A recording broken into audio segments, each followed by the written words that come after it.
মানুষ যদি আপনাকে গুরুত্ব না দেয়, মানুষ যদি আপনাকে অবহেলা করে, মানুষ যদি আপনাকে ভ্যালিউ দিতে না চায়, যত্ন করতে না চায়, মূল্যায়ন করতে না চায়, সেক্ষেত্রে আপনি কি করতে পারেন? ইসলাম এই ক্ষেত্রে কি সাজেশন দিয়েছে, রাসূল করিম সাল্লাল্লাহু আলাইহি ওয়াসাল্লাম কি বলেছেন, এটা আমরা আজকে জানব। আলোচনাটা শুরু করার পূর্বে প্রথমে একটা হাদিস শেয়ার করতে চাই। عن أبي هريرة رضي الله تعالى عنه أنه قال قال رسول الله صلى الله عليه وسلم سل من قطعك وأحسن إلى من أساء إليك واعف عمن ظلمك। ইসলাম যে কত সুন্দর, অগ্রিম সকলেই পড়েন সুবহানাল্লাহ। ইসলাম যে কত সুন্দর। ইসলাম বলে जो आपसे तोड़े आप उससे जोड़ो, जो आपके हक मार दे आप उसकी हक अदा कर दो, और जो आपको तकलीफ पहुंचाए आप उसको अल्लाह के लिए माफ कर दो। ইসলাম বলে যে তোমার সঙ্গে সম্পর্ক ভেঙে দেয় তার সঙ্গে তুমি সম্পর্ক জোড়া লাগাও, যে তোমার হক নষ্ট করে তার হক তুমি আদায় করে দাও, আর যে তোমার সঙ্গে জুলুম করে, অত্যাচার করে, কষ্ট দেয় তাকে তুমি আল্লাহর জন্য মাফ করে দাও। সুবহানাল্লাহ পড়ে। হোয়াট এ বিউটিফুল ইসলাম, কি সুন্দর ইসলাম। কিন্তু আমরা কষ্ট পাই কখন? কেউ অবহেলা করলে কষ্ট পাই কখন? পেইন ফিল করি কখন? We have to justify it first. এটা আগে জাস্টিফাই করতে হবে। দেখেন, মনোযোগ দিয়ে শুনবেন।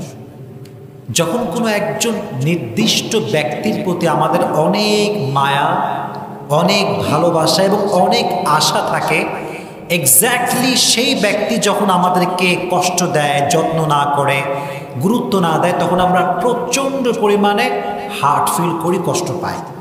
So firstly you have to overcome the illusion and expectation from him. যাকে আপনি খুব বেশি মায়া করেন, যাকে আপনি খুব বেশি ভালোবাসেন, তার প্রতি আপনার প্রচণ্ড পরিমাণে আশা কাজ করে যে সে আমাকে রিপ্লাই করবে, ভালোবাসবে, যত্ন নেবে। এই ভালোবাসা, এই মায়া এবং আশা তার থেকে কাটাতে হবে। রাজি আছেন ইনশাআল্লাহ? এইটা ওভারকাম করতে হবে। মনে রাখবেন, আমাদের আশা, আমাদের ভরসা সব কিছুই আমরা একজনকেই করব। তিনি কে? You have to put your trust on your Lord. রবকে ভরসা করবেন। আর মনে রাখবেন, always keep it in your mind, মাথায় রাখবেন যে দুনিয়াতে আপনি কারো কাছে গুরুত্ব ভিক্ষা চাওয়ার জন্য আসেন নাই। দুনিয়াতে আপনি কারো কাছে মায়া ভিক্ষা করার জন্য আসেন নাই যে ভাই আমার একটু ভালোবাসা দাও, আমার একটু মায়া দাও, আমাকে একটু ভালোবাসা দাও। নো, এটা আপনার জব নয়, এটা আপনার দায়িত্ব নয় যে আপনি ভালোবাসা ভিক্ষা করে বেড়াবেন। না, এটা আপনার দায়িত্ব নয়। আপনার কাজ হচ্ছে একটা সিবগাতুল্লাহ, ওয়ামান আহসানু মিনাল্লাহি সিবগা। দুনিয়াতে আপনার কাজ হচ্ছে আল্লাহর রঙে রঙিন হয়ে যাবেন, পুরো দুনিয়াটাই আপনার হয়ে যাবে। সুবহানাল্লাহ পড়ে। মানুষের থেকে আশা, মানুষের থেকে গুরুত্ব চাওয়ার যে আমাদের পার্সোনালিটি, যে মেন্টালিটি, এটা রাখা যাবে না। রাজি আছেন ইনশাআল্লাহ? So firstly you have to overcome the illusion and expectation from him. কারো প্রতি অতিরিক্ত লেভেলের কোনো মায়া এবং আশা রাখা যাবে না। পারা যাবে ইনশাআল্লাহ? নাম্বার 2, কেউ গুরুত্ব না দিলে যে কাজটা করবেন সেটি হচ্ছে stop feeling worthless about yourself. নিজেকে মূল্যহীন ভাবা বন্ধ করে দেন।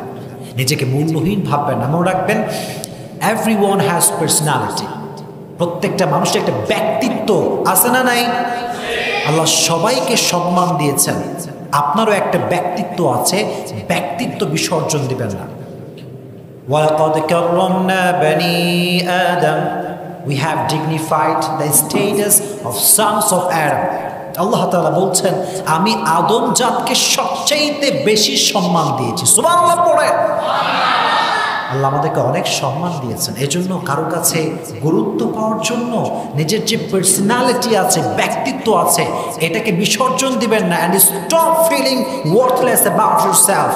নিজেকে মূল্যহীন ভাববেন না। পারা যাবে ইনশাআল্লাহ?